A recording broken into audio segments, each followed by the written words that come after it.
Hello and welcome. We return once more for Solo Sunday. Well,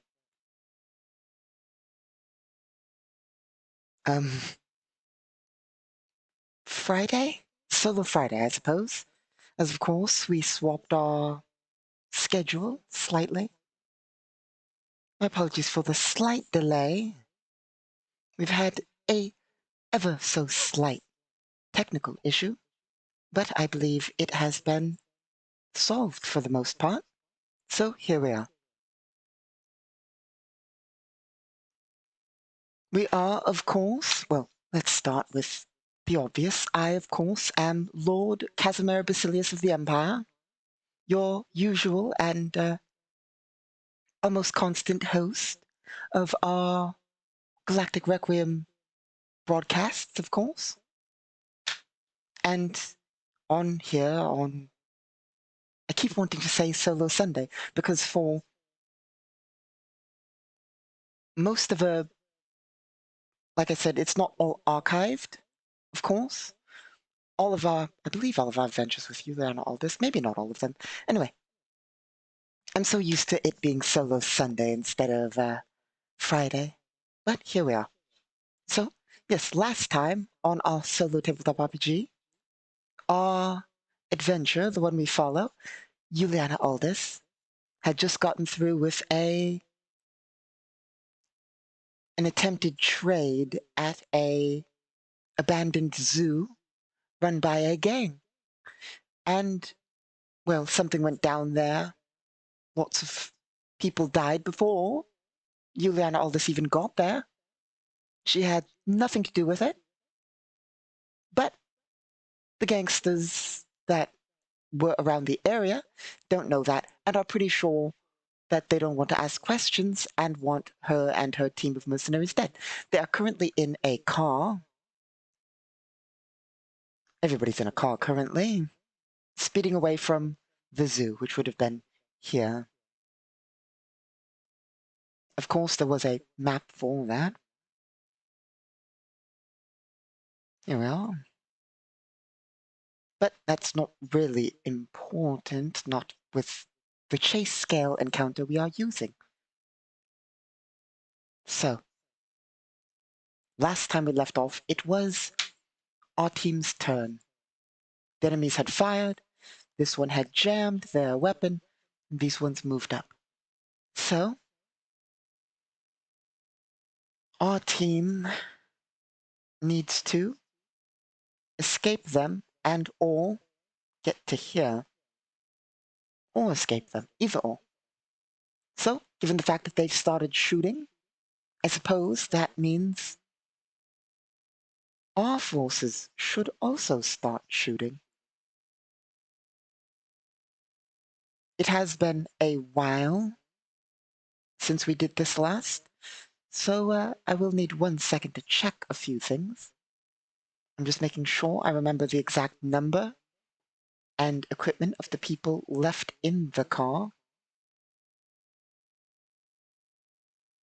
So we had 2 mercenaries and Juliana Aldis.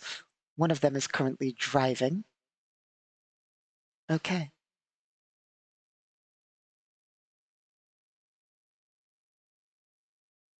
There we are. So the enemy started shooting at us. I mean, theoretically, assuming if they didn't jam, but, they're trying. So, on our turn, I suppose, let's give a quick check of the sheet.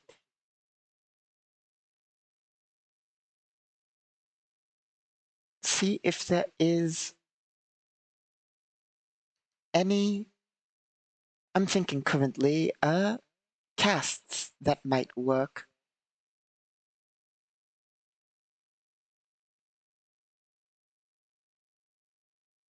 Items, none of that really. Hacks, perhaps, if their calls are automated. If not, not really the best choice. I suppose we could always check if their calls are automated. Of course, normally, a GM would we, of course, run a solo tabletop RPG here.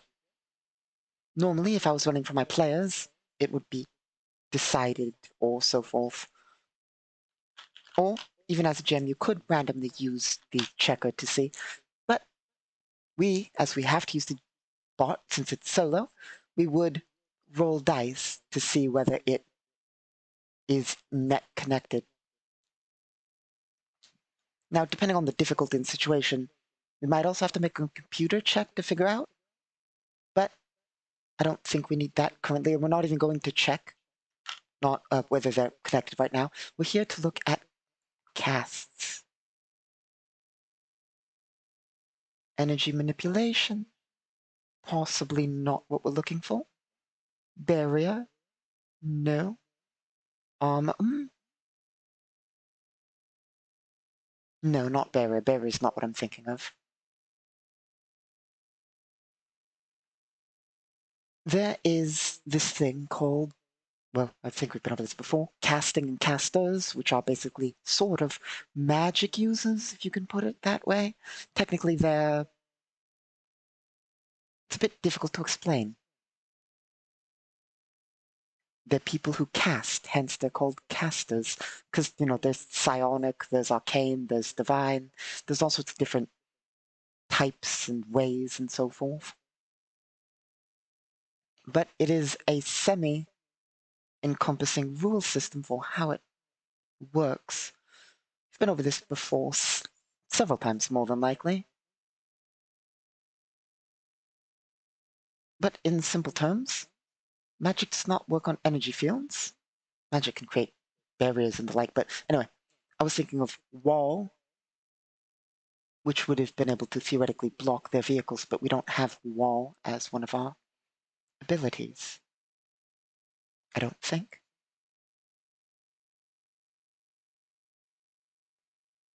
No, we have wall.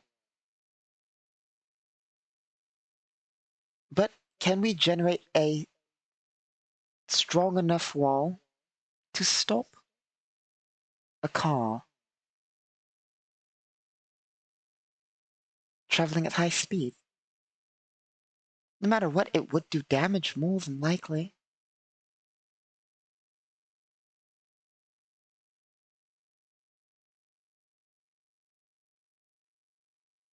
What level of caster is our character?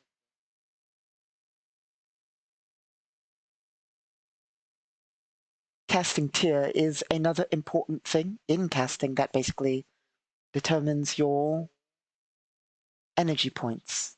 We're low tier caster, I can just tell by looking here. And the fact that we have 7 energy points. It doesn't really affect what we can achieve to a degree, not at this level really. It mostly just limits our ability to do so. Theoretically, I'm just thinking, we could level up if we ever train a feat, or, no, we are training it actually, right now. Caster energy reserves, which would give us more energy points when, well, to work with in general. I believe we're a tier 2 caster. That would be listed under extra. Tier 2, yes. Tier 2 int-based psionic caster. Okay.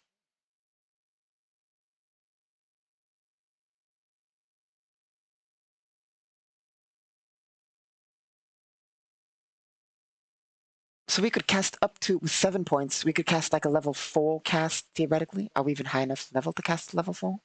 No, we're not. It will do damage. It will do more damage than a bolt or something, more than likely. But I'm just considering the DC to cast a wall is plus 10. As you can see here, the DC is plus 10. And we are basically, so I'm just trying to determine what if our character believes they're confident enough to do so.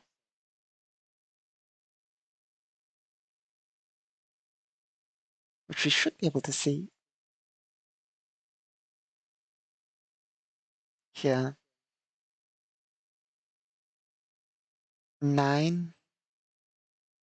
If we roll the 10, that's a 19 minus 10 from, it's not really minus 10, the DC is increased by 10, but for simplicity's sake of determining, minus 10. If we rolled a average 10, minus 10 brings us to just a total of 9, which is enough to do like a level 0. Maybe if we rolled an 11, a level 1 cast, which is really not worth it. So basically we determine that our character, pretty sure they're not confident enough to bring up an energy field.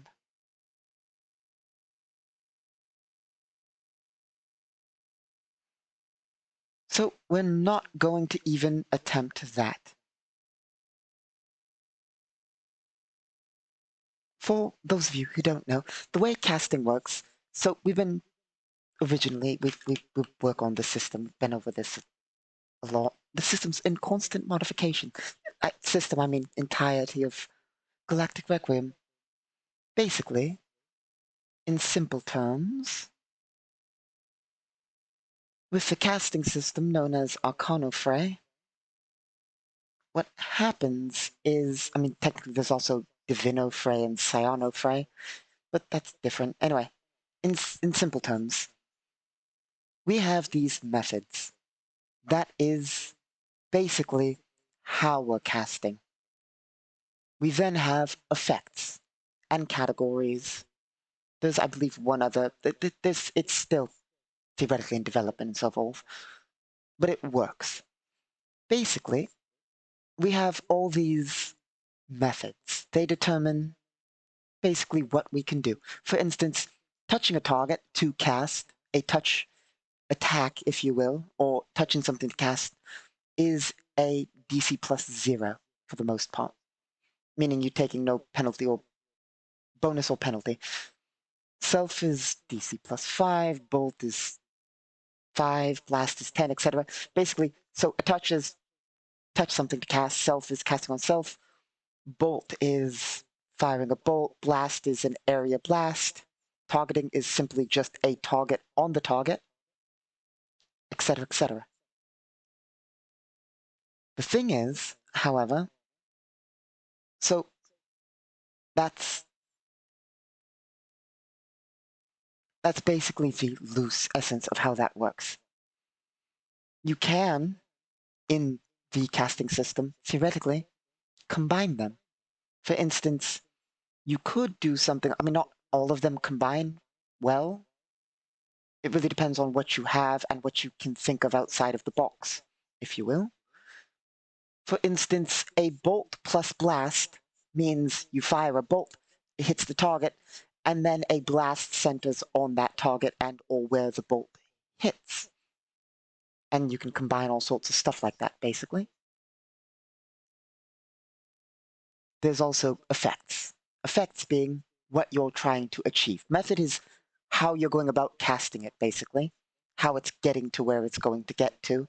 And effect is your effect. For instance, cold, we could lower the temperature in an area, or do cold damage, or freeze something, etc. Fire, light something on fire. Electric, shock something. Heat something up. Force, create barriers, move something around, etc. Arcane is pure arcane energy.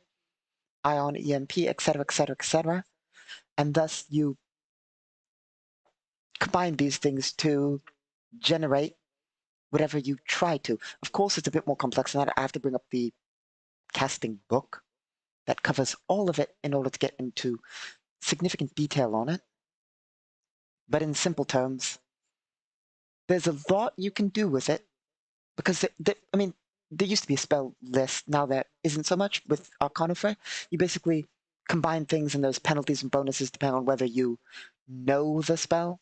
If you know something, like it's something you've trained and know a lot, then you don't take a penalty doing it if it's a complex thing. For instance, a fire bolt plus method bolt plus effect fire is simple. It's not a complex thing. It's technically classified as a standard attack. so you would not take a penalty, so you would just be rolling with a +5 DC. Now, if you tried to do something non-standard, like let's say you want to generate a, let's see,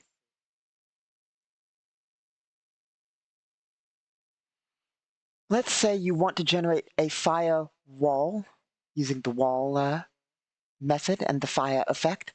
You want to generate a firewall, not the type that works on computers, of course, a wall of fire. That is relatively standard. That's easy enough, no penalty. Now, if you wanted to try and move that wall or add some other special effect with that wall, like if you want to make the wall of fire raise over time, that would be a more difficult, non-standard use of wall. So the DC would be increased by 5 to 10. 15 if it's super difficult, that's not super difficult. So likely the DC would increase by 5 and so forth. Anyway, we are on a severe tangent. That's not what we're here for. My apologies for that. Let's see here. So we're not confident enough in magic to really do anything other than fire a bolt at something, because we've not really put any feats or anything really into the use of magic. I mean, I think we maxed it out. Yeah, we maxed out our magic, but we didn't specialize in it. There's like a bunch of feats that make it super easy to cast and all that. Decreases the DC by 5 even, sometimes more. Things that give you a +2, things that, all sorts of things that make it far easier to cast, but we don't have any of that. We can theoretically, like I said, we could achieve something as complex as a wall.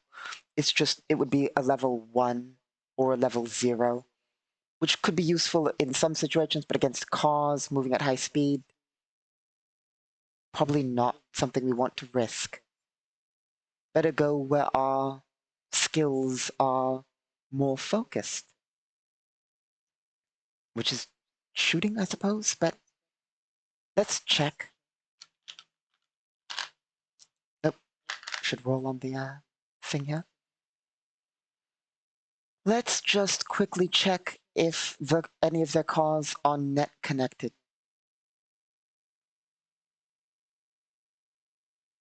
So we will ask, we're asking the bot basically, are any of their cars networked? Connected to the net. Obviously, I should specify, we do mean in a sense that, auto driving, etc. We'll have a -2 because given the area and the fact that we determined that they're super common, but even if they were networked, the gangsters might be smart enough to have turned off their network connection. So we'll have a -2. 9 and 5.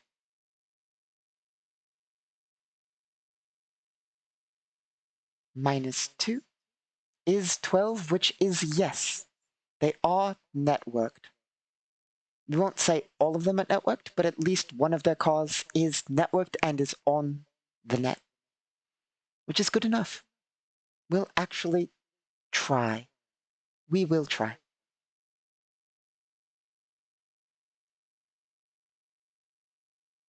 And what we're going to try is a hack.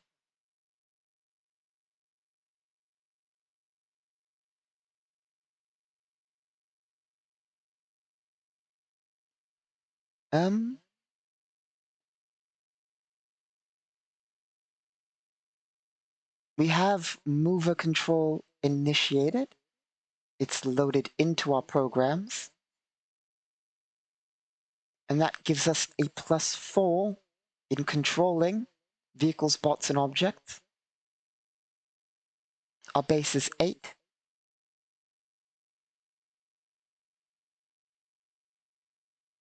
So we're looking at a +12. 1d20 plus 12 to gain control of their thing.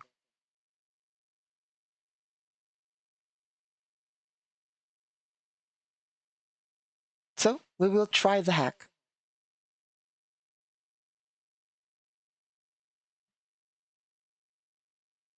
Okay. That's a success.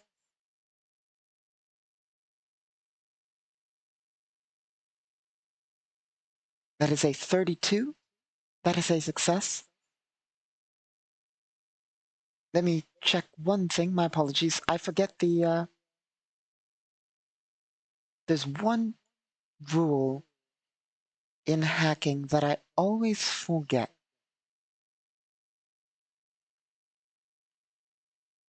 That is, do they get an automatic detect check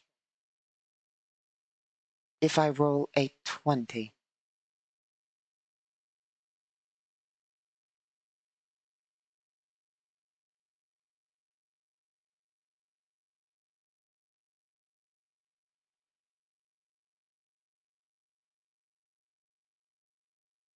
Scrolling to the right section in my file for the networks.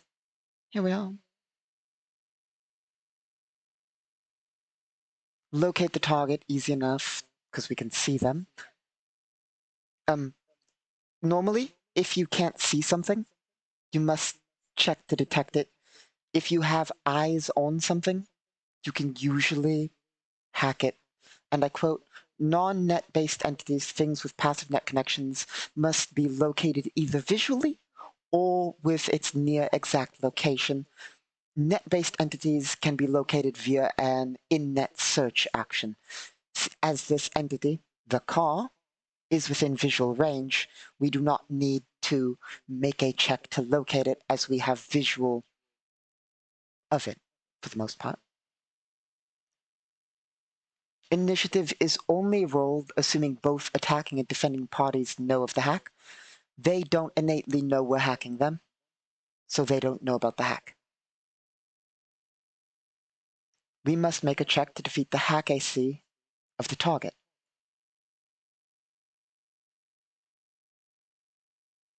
We have not failed. We've beaten the hack AC. If they fail, the defender gets a passive computer check with a +5 to detect the hack.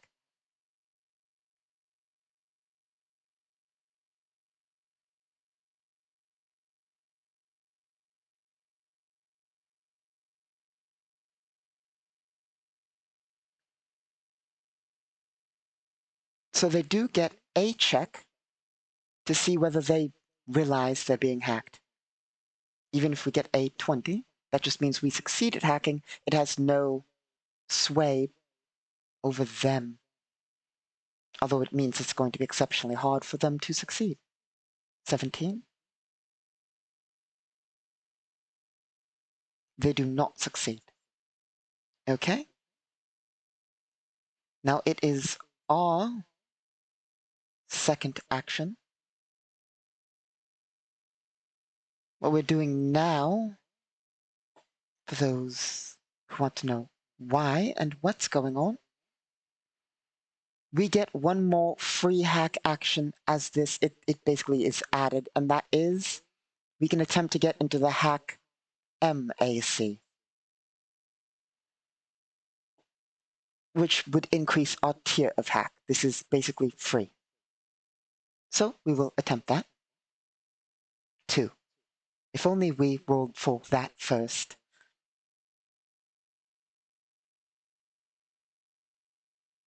2 plus 12 is 14, which is not a success. Do we want to go all the way? They get another check, by the way. And they know that they are being hacked.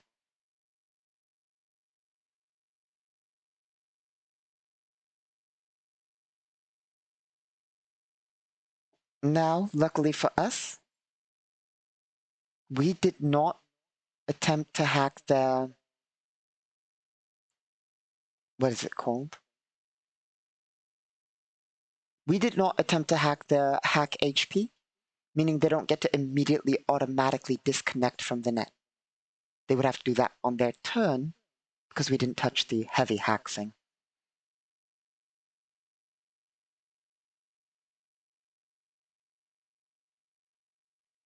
Okay. So we have a tier 1 control hack.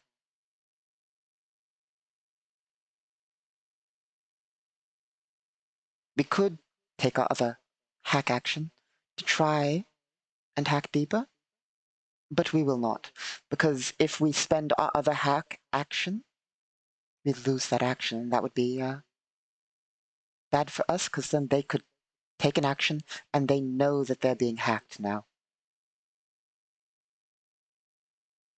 So what we will do is spend our other action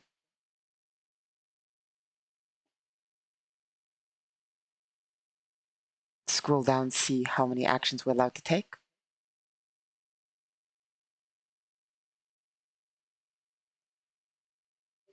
One action.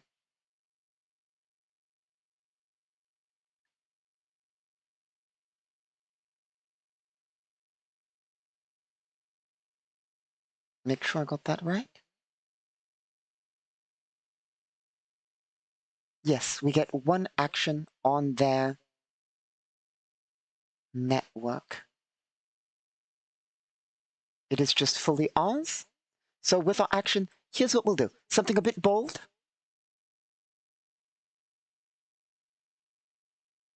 We are going to make this car at high chase speed. We're just going to make the automated car turn right. Not hard right. Just enough that they slam into whatever's right there, you know? You know, just a little right into there.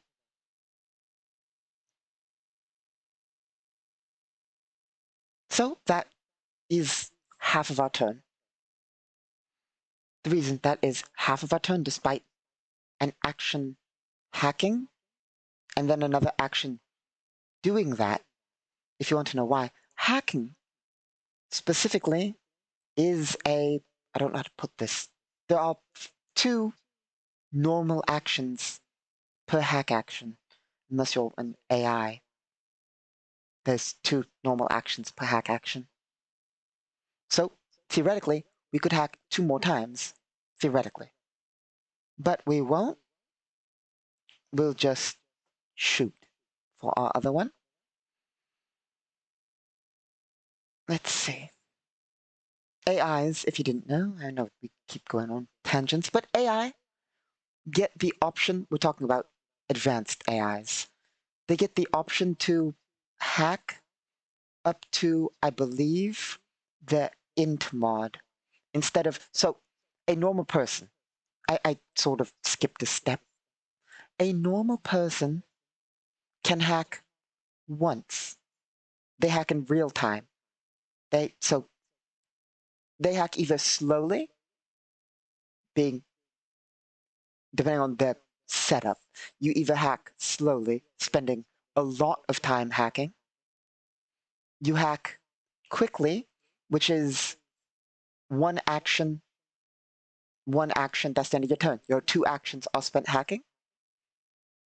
Or if you have a neural data pad computer in your brain, you can run at far higher speeds than non-neural data padded people, in which case you get one action in the real world is 2 net actions, and then your other action in the real world is 2 additional network actions.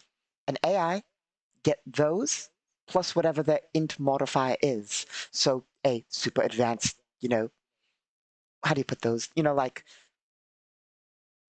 the AI that people are always afraid of in movies and stories and your Elysian stuff. You know, like not the, oh, an AI that controls a robot, you know, like super AI intelligences. They have like what, 30, 40, perhaps even 50 int score. So they're getting what, 10, 15, 20 plus. on their int. The int is like plus 10, plus 15.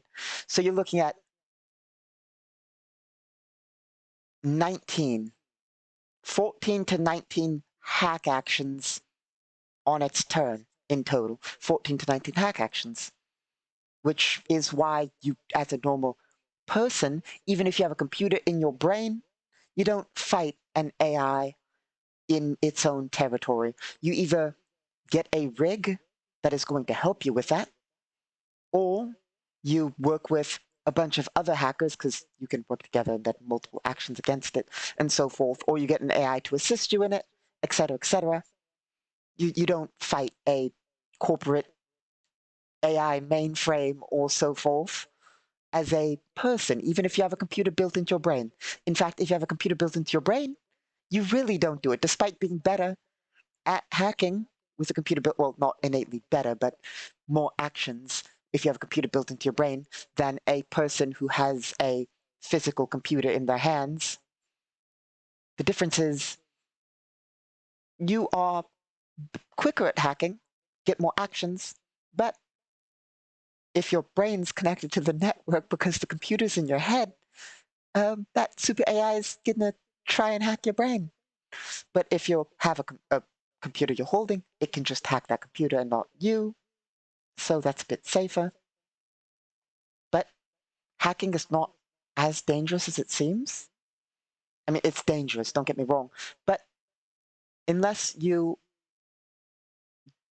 don't follow standard computer safety, which, you know, don't open random links, etc., don't download random exe files and the like, you know, as long as you're not doing stuff like that, and you're being relatively safe with your data and the like, you there's not really that much of a risk even fighting hackers and AI, in a sense that tier 1 hacks are dangerous, like you've just seen here. A tier 1 hack has allowed us to just hard right turn the wheel of the car behind us.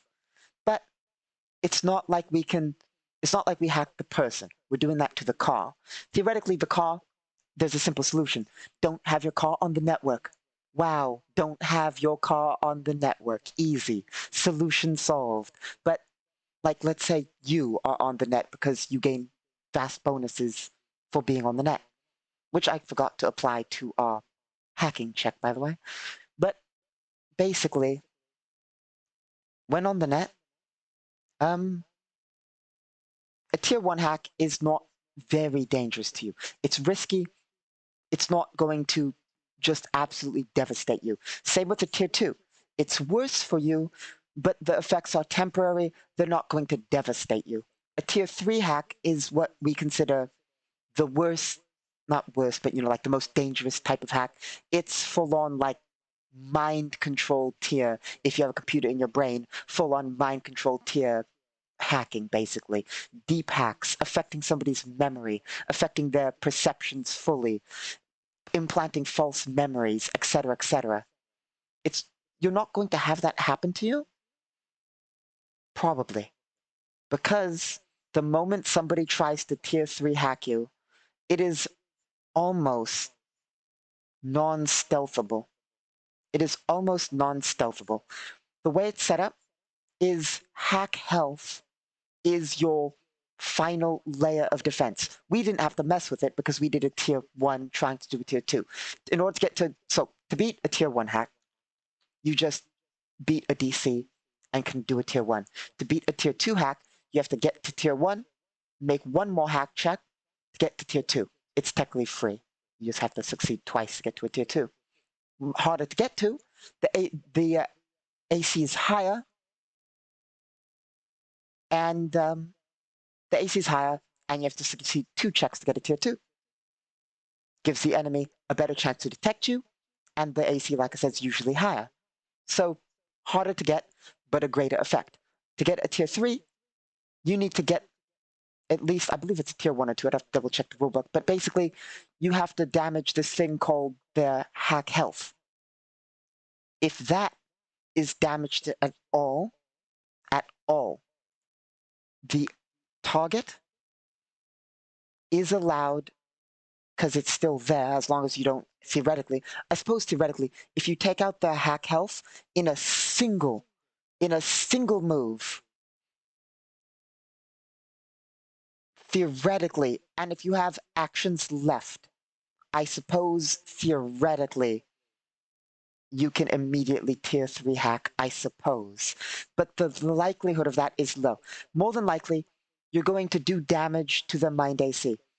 And as an immediate action, the moment mind health, sorry, not mind AC, mind health, the moment the health takes damage as a free instant reaction, so I suppose it would still proc, I'd have to double check the way it works in the book, but basically you immediately proc a save. Well, a choice, not really a save, but a choice. The person you're trying to hack can choose to immediately disconnect from the net. So even if the super scary AI tries to hack your brain fully and it damages your thing, instant reaction, disconnect from the net. Now, there's actually a strategy to that, by the way. I think I've been over this before. Disconnecting from the net in that way is violent and dangerous in a sense that it's like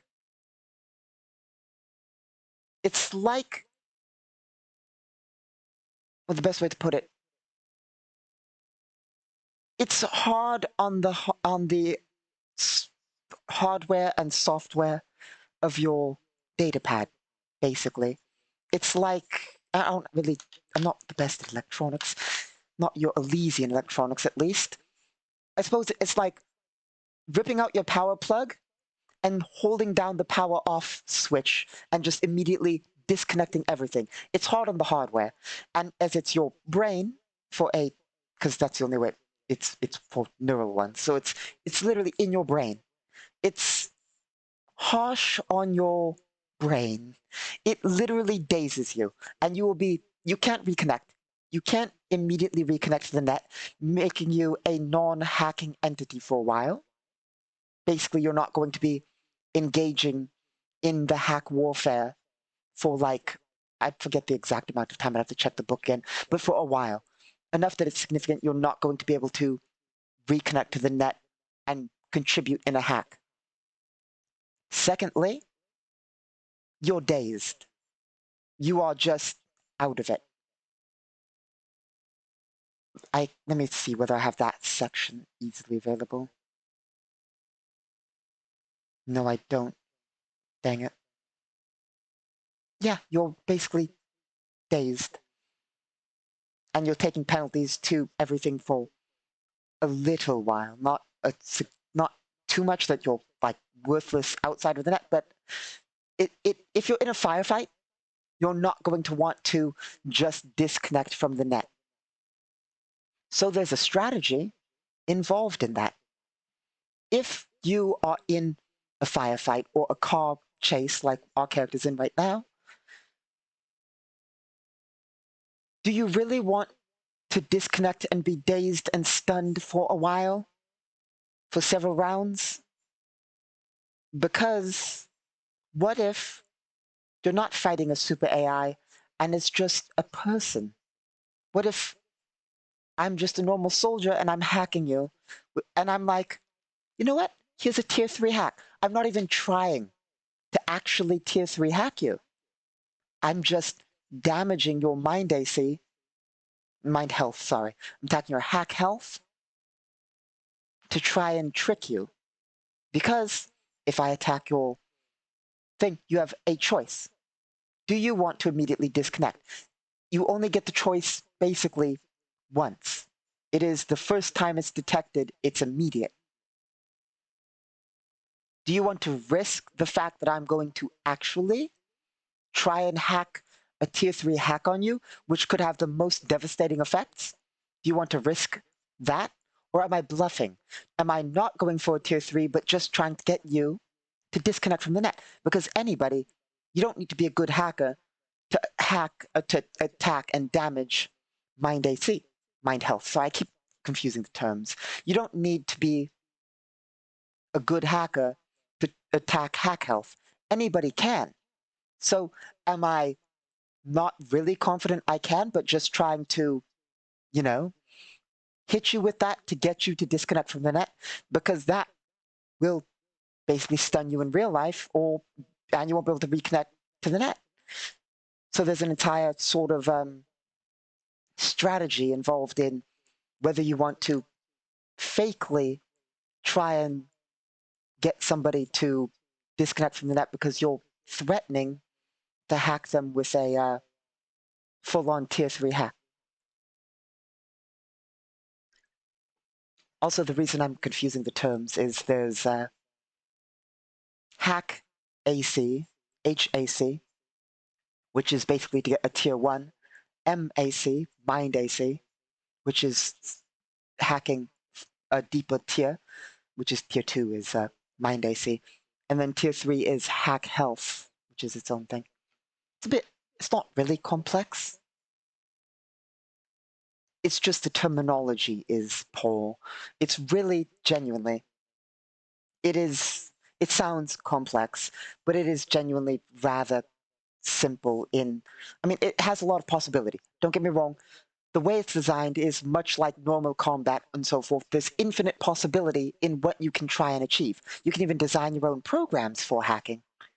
But it's simple in the framework of how it works. Tier 1s do this, this, and this. Tier 2s do this, this, and this. And tier 3 does this, this, and this. You need to do this to get tier 1, this to get tier 2, this to get tier 3. That's basically the entire framework. It's simple, easy to use, and provides a lot of possibility.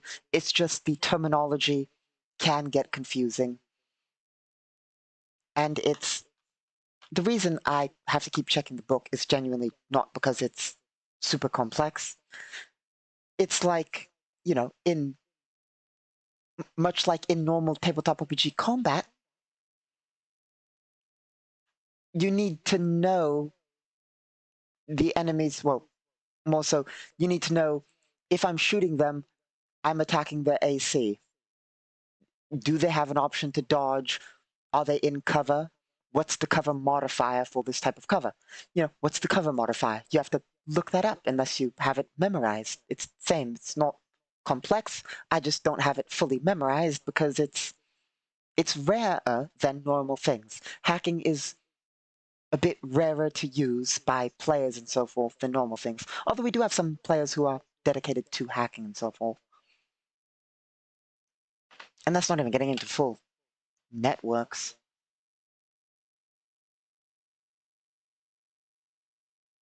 Such as this map here. As you can see, this is a network layout. It's semi-similar.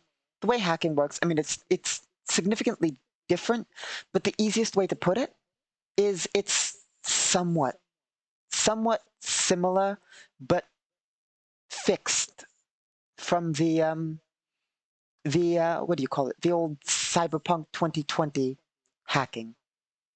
There are, of course, full-on networks, but you don't really use full-on networks often unless you're actually getting into databases and the like. If you're fighting through databases or trying to actually fight an AI's thing, you don't really need to go here. Like a map like this, there's a different variance of it, but a map like this is only ever used if you're fighting for control of, say, a starship from an AI. You and an AI, or you and another person, are fighting over networked control of a starship, and you're not even in the starship.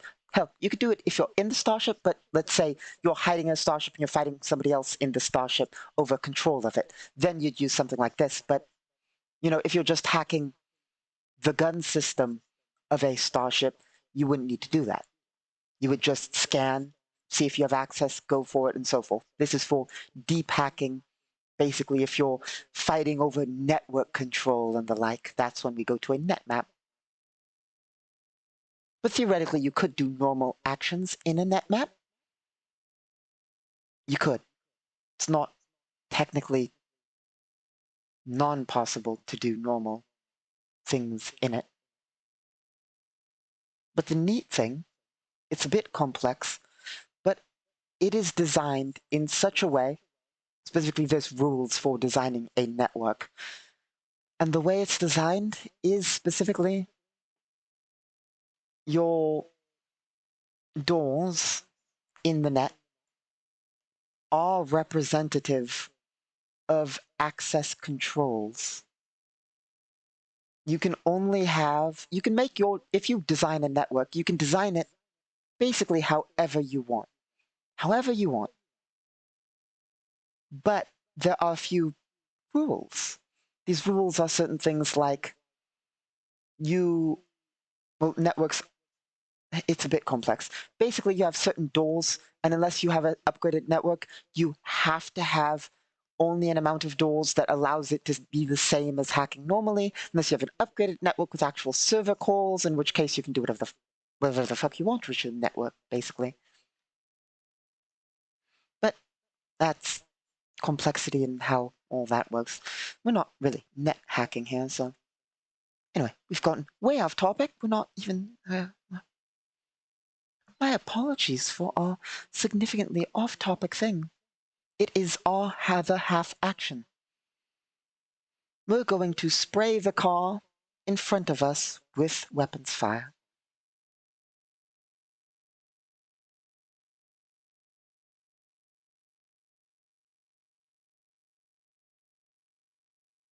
Assuming we can find our chart.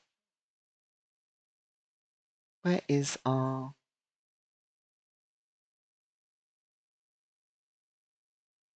Looking for the bot sheet? Here we are. Okay, so we've successfully hacked one car. It will slam into the wall. On its turn, of course. Because technically the car can't move more than it's allowed to. We technically count it as happening on its turn.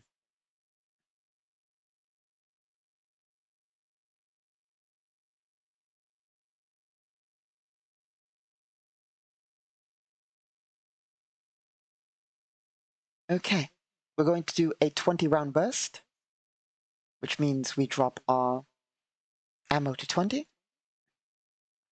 As we let out 20-round burst of lasers right into their car. Specifically, okay, so it's going to do 2d10 plus modifiers. We need to determine these things first. I just know we're going to 20-round burst, but before we roll, we have to determine a few things. First things first, we're going to fire towards their driver. We're going to try and shoot the driver in that car. We are going to also, so we're going to try and shoot through the window and hit the driver. How confident are we? Not very. This might be a waste of damage, but we are going to burst to hit, just to make sure we hit the target, because I'm pretty sure we're going to do damage no matter what. Well, we will do damage no matter what. There's one thing I need to check, which is I forget the bonus defense they get from shooting through a window of a car. They will get no damage reduction penalty to damage from it because it'll pass right through the window.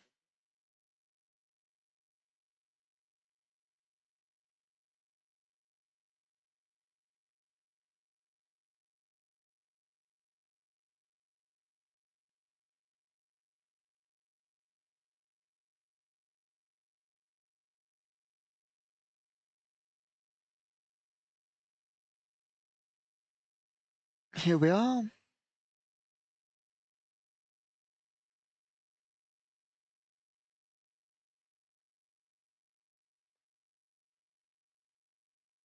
Okay, yes, it just applies as having light, well, not light, let's see.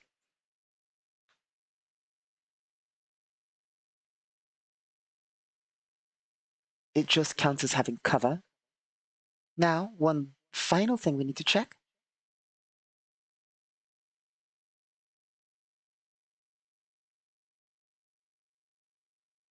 Which is our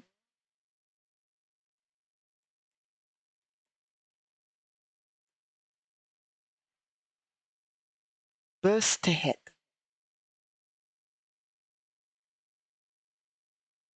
20 rounds, plus 6 to hit, plus 3 damage.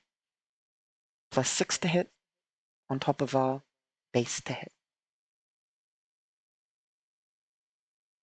We're definitely going to hit them.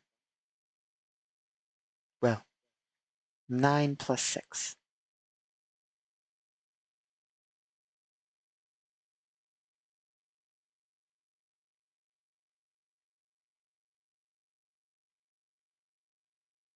Assuming I can find our dice roller. So yeah, basically unless we roll a 1, we're going to hit. Basically. Now, the problem we face is that means we're probably going to waste a lot of damage potential. But, you know, that is definitely a hit. That would have hit even without. We have wasted damage potential, but, you know. Okay. 2d10.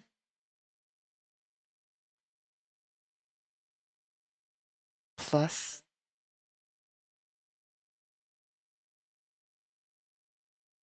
Assuming I can find the book I just had open.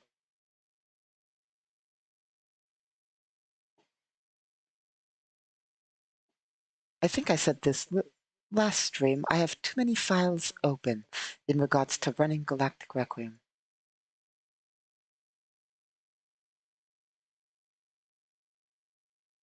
3 damage. 2d10 plus 3, that is. 14. So we hit the driver for 14 damage. Let us quickly bring up our NPC book.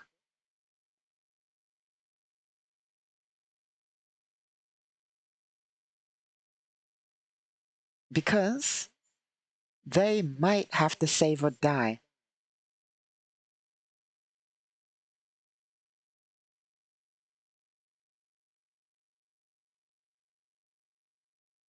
They do. They have to save or die.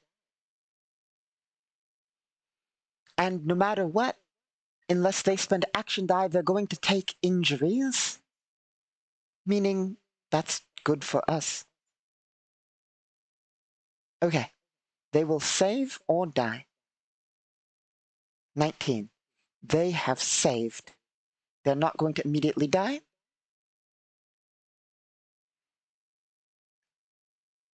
But they will take 2 injuries. How many action die do they have? Because they will do everything in their ability not to die. Of course, from a GM perspective, if you're running such a thing, you don't need to have your enemies spend action on this kind of thing and so forth. We will, because we're making it difficult for ourselves. Let's see here. They have 2 action die.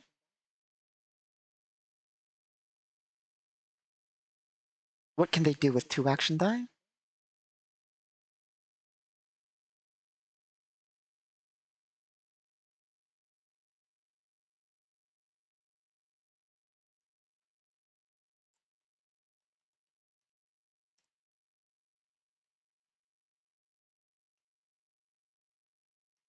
Here we are. Action die in regards to critical wounds.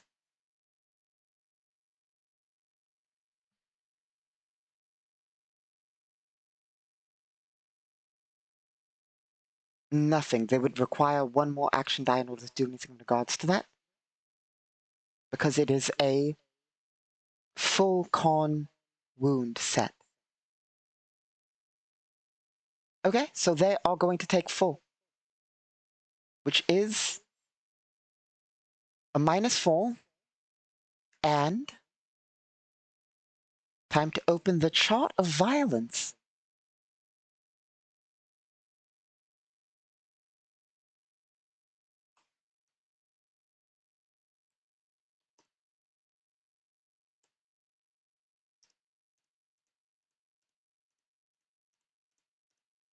Here we are. The chart of violence, also known as the chart of critical hit locations and so forth. As I have to have a second file open, of course, I will roll on it. Normally, if anything is relevant to things, it is rolled on our visual roller. But when I have to open a separate document for things like this, instead of swapping back and forth,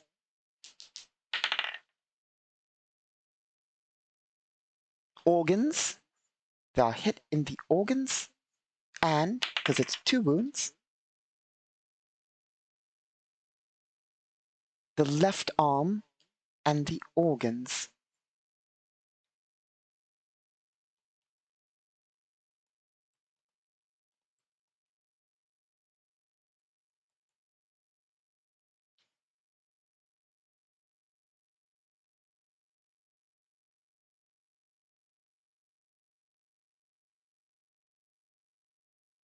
Okay, step 2.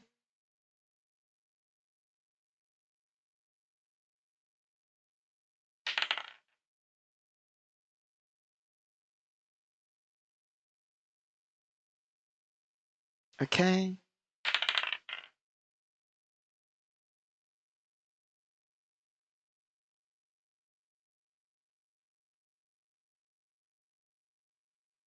Okay, so their organs are major artery. They are hit in a major artery. And their arm is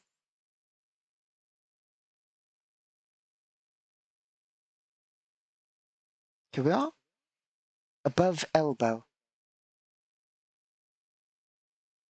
Need to note these.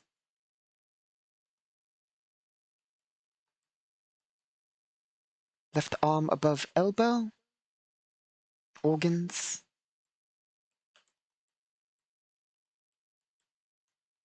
Major artery crit wound.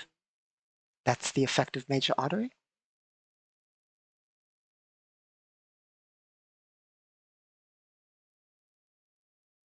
Here's where things get complex.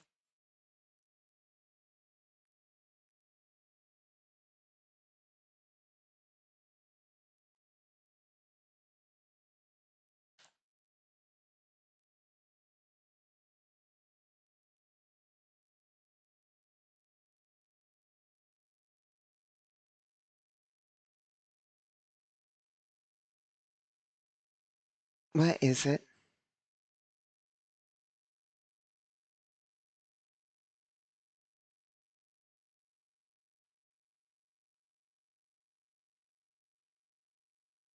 Looking for the arm table.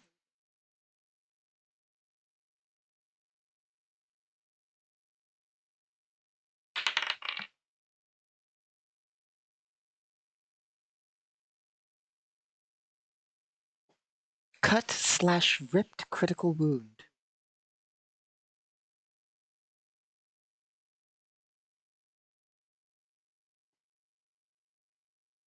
The other one does not apply a second one.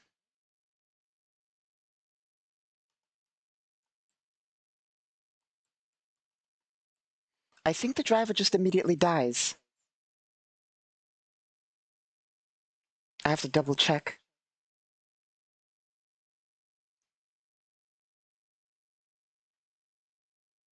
They got real unlucky on those rolls, genuinely.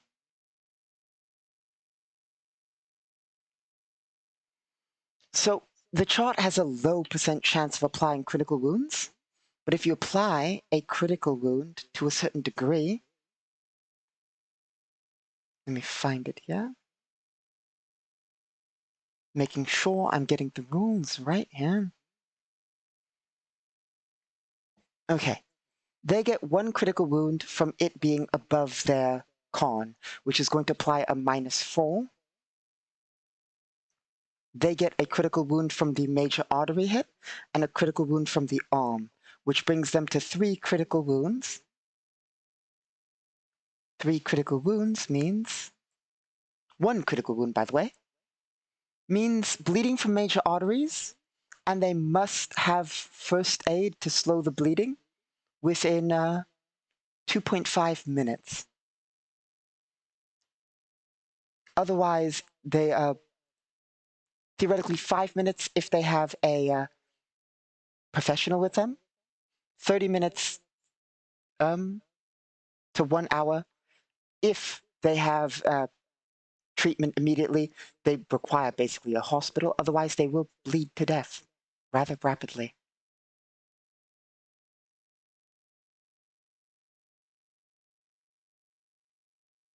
Here we are. Rules in regards to critical wounds. 2 plus con mod, minimum 2 critical wounds, puts the target in a coma for 1d20 weeks. 3 plus con mod, minimum 3, equals death.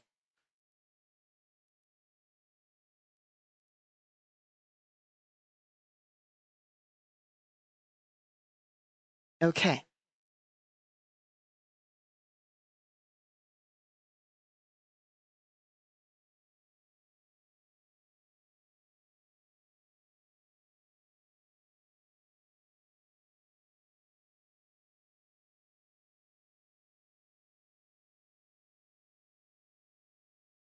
Yeah, they're having a time. They are not surviving that.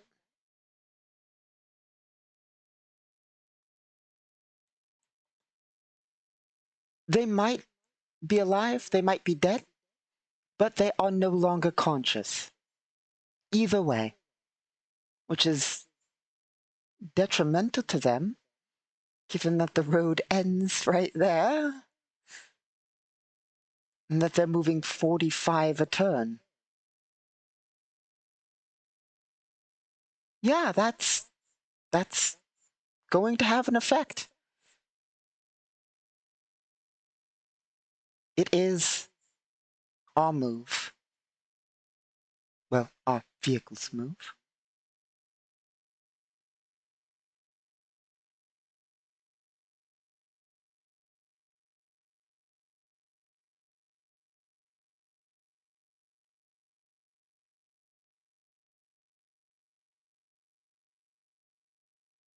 Our driver, of course, will continue down the road, skirting around there to avoid that thing which is about to crash.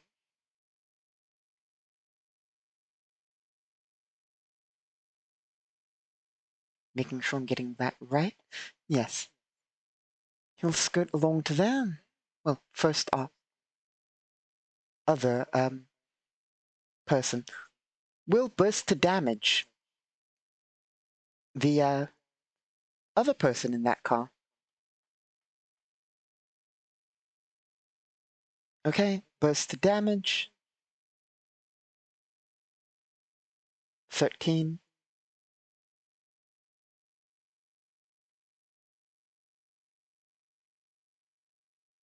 That is a hit. That's going to be +5. Oh, wrong buttons there. 15. Which is once again enough to proc all that. But we won't for now. In fact, so here's what we were going to do. It's enough to proc everything we just did again. So on the other person, however, so here's what we will do. As there's only one other person in the car, we will roll to see if they die immediately or not. We'll at least do that.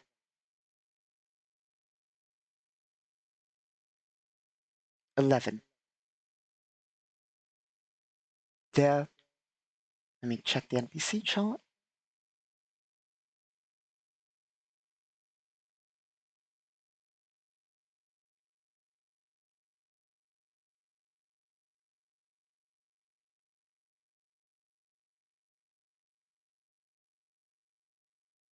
Here we are.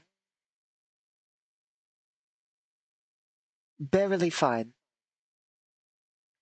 That was close for them, but we will say that what I was going to do basically, is I was going to give them the gunner a chance to make a save to see whether their SMG man can stop the car from slamming into the wall. But as he's taken 15 damage and would take 2 wounds on top of a base critical wound, don't know whether the other 2 would be critical or not. They could have just be negligible damage or lightly bleeding arm. It's not necessarily they're all critical. We got lucky on getting criticals on the other one. But he cannot save. They will likely just slam into that wall. Okay. So it is their turns. This car will hard right into there. Maybe even here as it. So that car will have resulted in a collision at about 50 to 60 or so miles per hour. That's not ideal for the driver.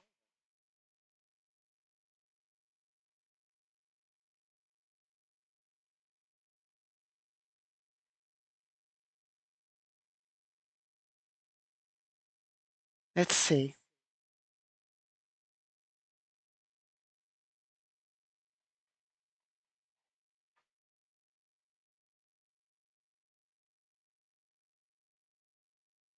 Okay, that is going to be, if I've gotten this right. I might not have. I checked a quick chart for it.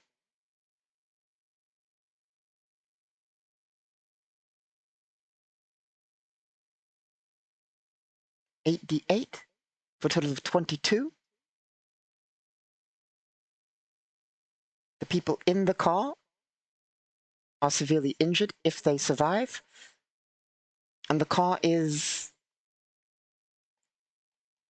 not in a good way. I'm pretty sure that car's not going to be moving for a while. And this one is going to go straight into there as the driver's, well, unconscious at this point, which is going to be another 8d8. 35, that car is destroyed. I'm pretty sure the other person, the people there, if they're not dead before, are dead now.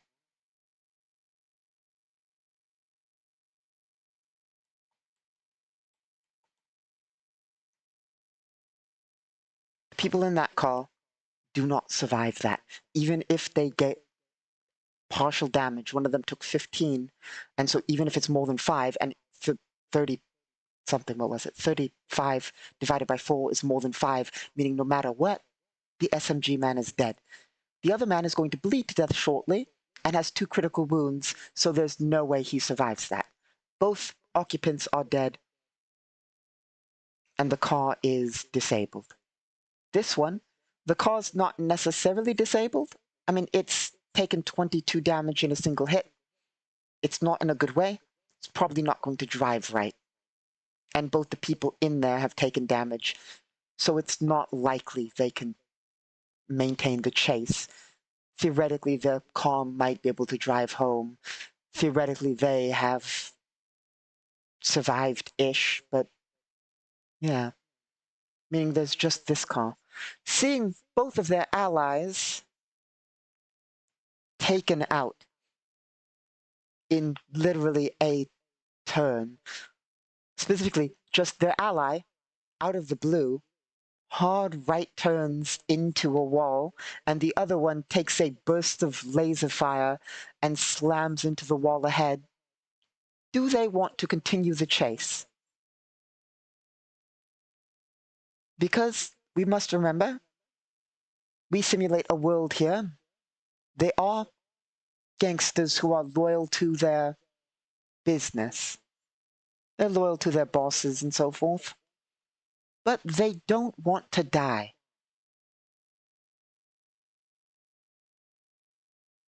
So our question to the bot is, do they maintain the chase? The hard thing to ask is that a -2 or a -4 to the roll, given the fact that both their allies, well, let's make a morale check. That's just a plain d20 roll. A 4 on morale check, which is a, let's check. Resolve morale.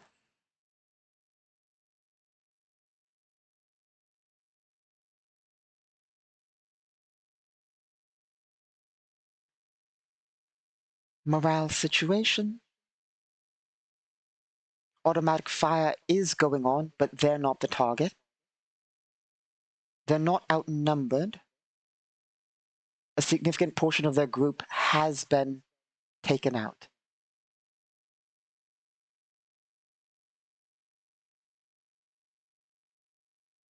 So that is a failed morale.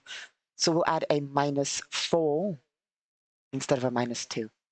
Do they maintain the chase? 7, 8, 9, 10, 11. That's a success. -4. Which brings it down to 7, which is no, they do not maintain the chase. Having seen bursts of fire, 2 bursts of 20 rounds rip into there, and this car inexplicably turn hard right and slam into a wall, they do not feel confident maintaining the chase.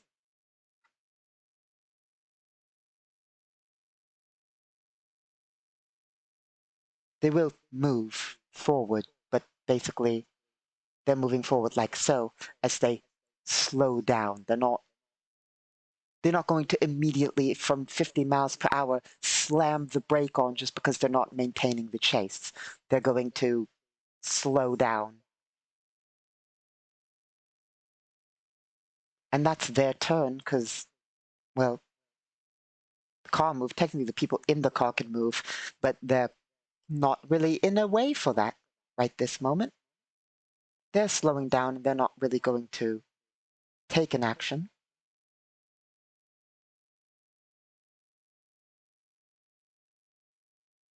Which brings it back to our turn. And on our turn, our party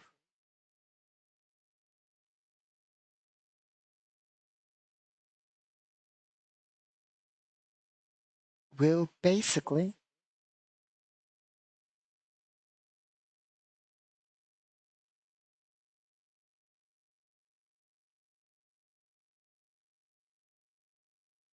continue heading away.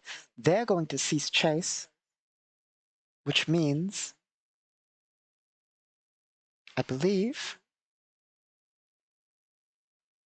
unless any more enemies arrive, which we will have to check.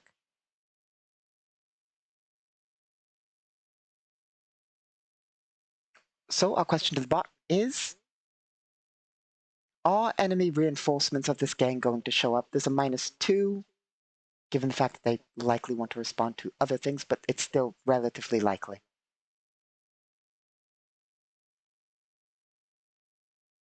12, which is yes.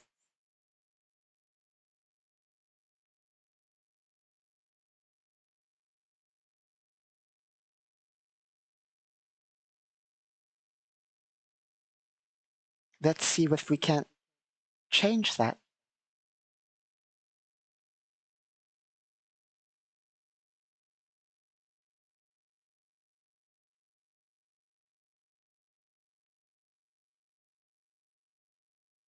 We have no favor. That is unfortunate. We cannot change that fact. I was hoping we had 2 favor, in which case we could have dropped that. So, more enemy forces are coming. But, give me 1 moment. I need to go and make some coffee. I'll be right back.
Okay, so all that is working. I have to go and grab it in just a second, but um, basically,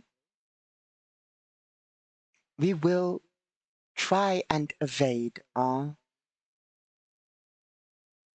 Let's see. We'll try and evade them, of course.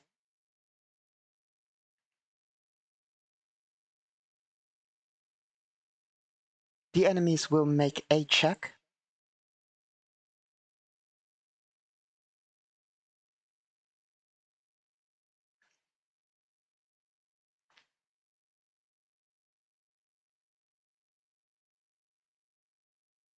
Okay, so the enemies are going to make a check to basically see if they can fully identify the car.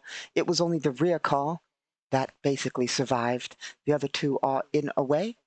People in the other one might have, but they're stunned and in no real state to do anything yet. And so we have to check if the last car succeeds in being able to correctly inform them of our people. 6. Poorly. They are poorly able to give information across. Now, our people are going to make a stealth check. Our driver is going to make a stealth check. Let's see. 4. Not ideal.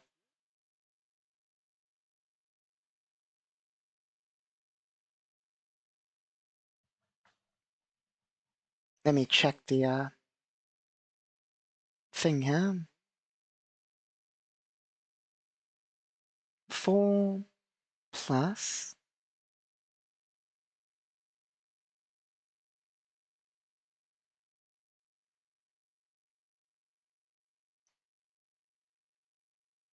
Okay. That is more than their ability to give information in total. We have 7. They have flat 6. I believe it was 6.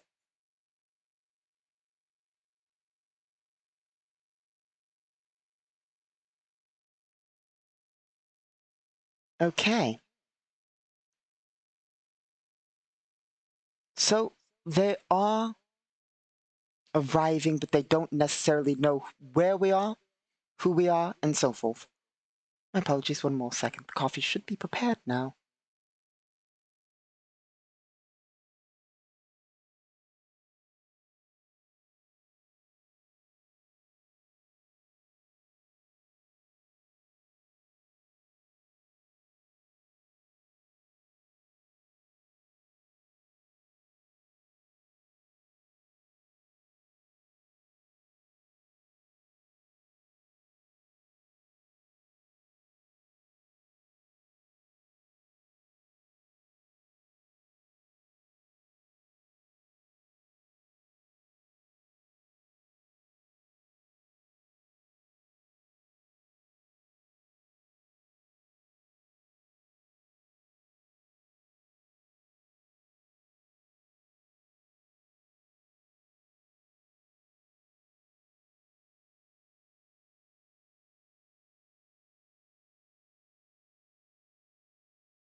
Okay, there we are. So, yes, it's very close.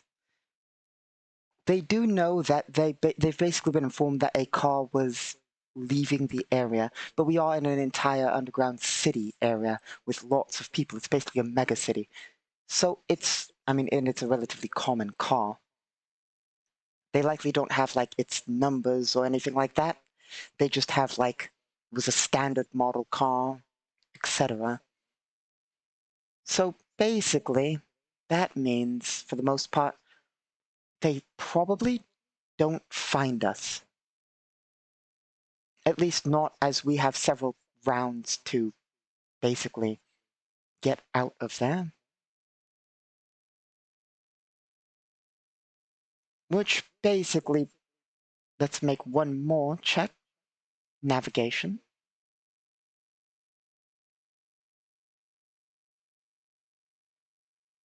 6.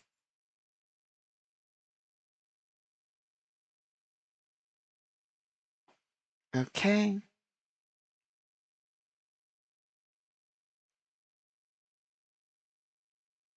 I will spend both action die on that.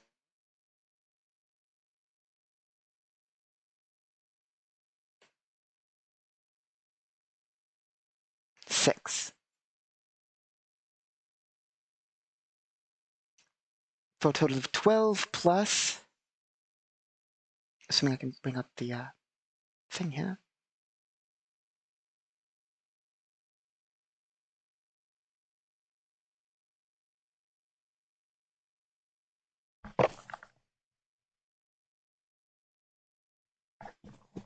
$12 plus, let's see,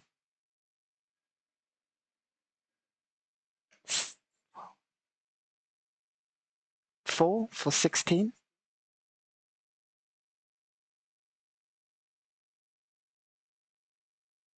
17.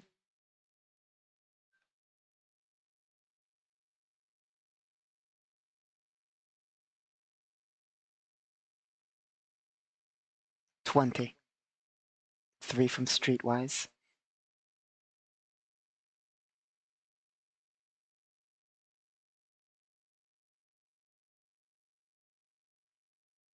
Okay.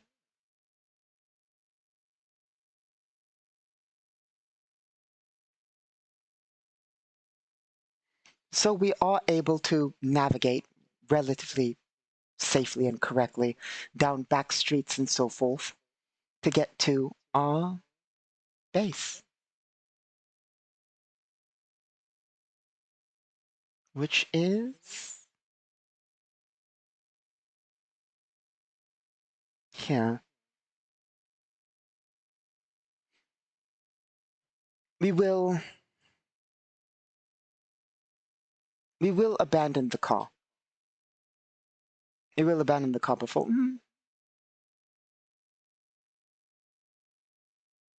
Yes, we will abandon the car before we get here. Okay, and that brings us back to base.